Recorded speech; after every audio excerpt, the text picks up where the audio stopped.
Not too many people have a choice to make between eating in a sukkah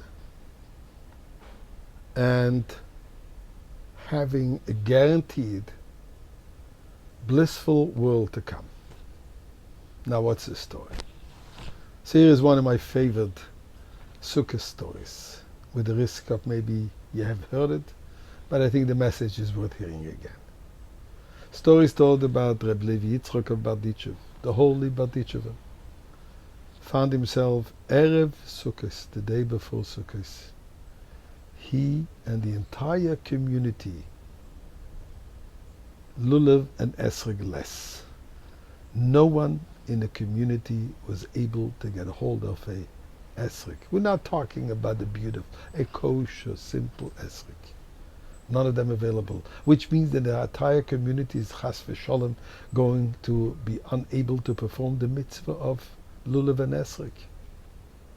Lo and behold, Erev Yontiv, the hotel innkeeper noticed there is a passenger, there is a traveler, I should say, that just came overnight, and he has a beautiful lulav and esrog.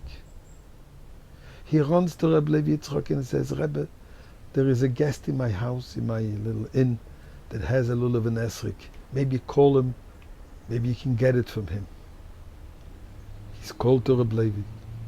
Reb Levi Yitzchok tells him, the community needs you to stay here, or at least to leave the lulav and esrog, because the entire community is depending on it. Rebbe, he says, I've been away from my family for a long time.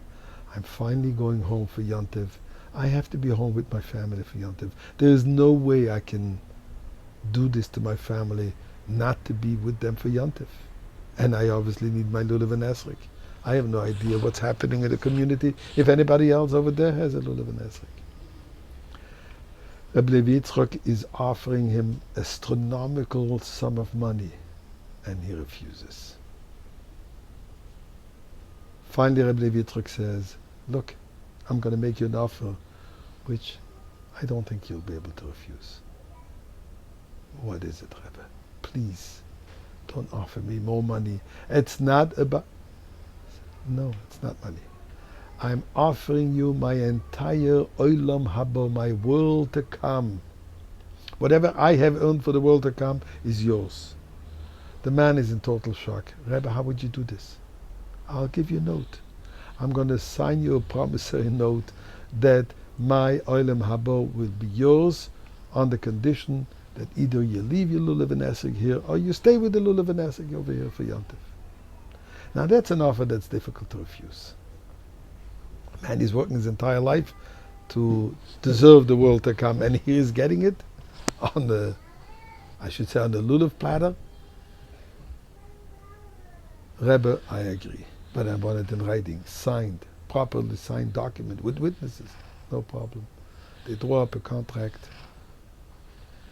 He stays here. He goes back to his hotel, prepares himself for Yontiv. Now it's time to go to services. He comes to shul, and Reb Levi Yitzchok is welcoming him to sit next to him to shul. After service is over, everybody's leaving. Reb Levi Yitzchok is leaving. Somehow people forgot to invite him to come for the Yontiv meal to the sukkah. He figures everybody thinks that probably he made arrangements in his inn. He comes to his inn, and he goes to his room, and he sees indeed there's a beautiful Yontiv meal prepared for him in his room. He takes his food and he decides to go down to the sukkah, but the innkeeper wouldn't let him in. He says, I'm sorry, you didn't pay for the use of the sukkah. What do you mean? You didn't pay for the use of the sukkah, I don't let you in. Okay. He goes to a neighbor. Make a long story short, nobody will let him in. He comes to Reb Levi and he says, Rebbe, what kind of community is this? I stayed here for the community to have lulav and esrog, and nobody will let me into sukkah, the mitzvah of sukkah, the night of sukkah. And the Rebbe says, indeed, I told him to. He says, what do you mean? I'm willing to let you into my sukkah on the condition you're giving me back my promissory note. He's trapped.